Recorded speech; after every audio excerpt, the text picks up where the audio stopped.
But we must resist this incredibly divisive agenda pushed by some on the left, unfortunately. A very dark way to view the world, the country, I think, in terms of seeing everything, all identity, through the prism of race, of sexuality, of gender. How about just judging people by the content of their character? I want a united country. And yet the left's obsession with so-called diversity, which actually in a lot of cases is actually just blatant discrimination. You've seen this recently with the RAF, unlawfully discriminated against white male recruits. And guess what? It's been a complete and utter disaster for them. Now, the mainstream of this country overall is heavily against two-tier outlooks. You see here, according to YouGov, 72% of people in this country are opposed to judges taking into consideration whether an offender is from an ethnic, religious or cultural minority when sentencing them. Just 13% of the country supports that. So this is a very, very, very fringe view.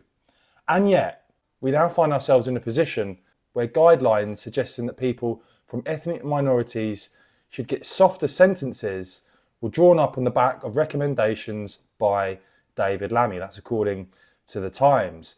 Because you've now seen, I think, these very troubling guidelines issued by the Sentencing Council set to come in on the 1st of April. Now, Robert Jenrick has been criticising this heavily, pointing out that under these new guidance, prison sentences will be less likely for ethnic minorities and faith minority communities.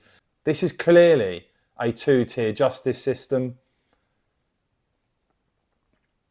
These new guidelines set to come in force on the 1st of April, and you can see there very clearly from an ethnic minority, cultural minority and or faith minority community, essentially enshrining an anti-white, anti-Christian bias into the criminal justice system. Now, this is so balmy that you have even seen the Labour Secretary of State for Justice, Shabana Mahmood, try and distance herself and her government from this, saying that the Sentencing Council is entirely independent, that the updated guidelines do not represent her views or views of the government.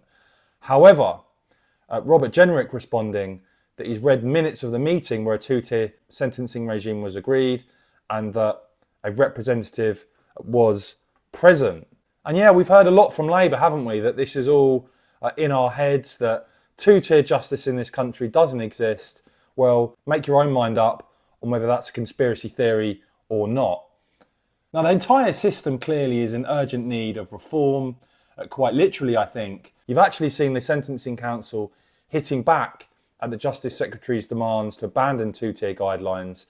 And you've seen Kemi Badnoch here saying that over decades, powers have been transferred from ministers to unelected bodies that make undemocratic decisions the public didn't ask for and doesn't want. However, the Conservatives were in charge for a very long time. And Richard Tice there slamming the Conservatives' lack of performance in government for the mess we now find ourselves in.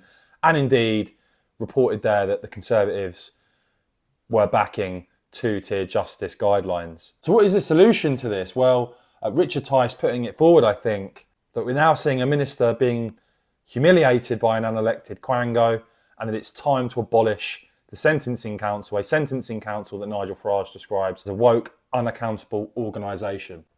So yeah, we need to strongly push back against this type of stuff that seeks to divide people in this country. Do let me know your thoughts on all of that though in the comments below, guys. I will of course keep bringing you all the latest on this and much more. So please do whack this video a quick thumbs up. And of course, as ever, cheers for watching.